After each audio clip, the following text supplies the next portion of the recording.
Welcome. In front of me is a CUBOT X19 S, and today I will show you how to capture a screenshot on this phone.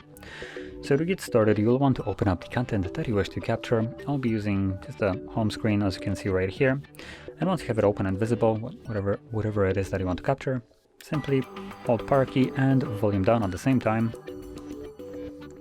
You'll get this animation to show you that the screenshot has been captured, and a little bit of writing, and a pop-up with a share, edit, and delete option. So that is one way you can capture it, and another way, which is a little bit, I would argue, less convenient, would be by holding the power key and selecting the screenshot option from here. It does the same thing as holding those two keys, but there is an additional step in it, so that's why I said it's a little bit less convenient. So anyway, once you have captured your screenshot, you can find them in your photo gallery. So let me quickly open mine up.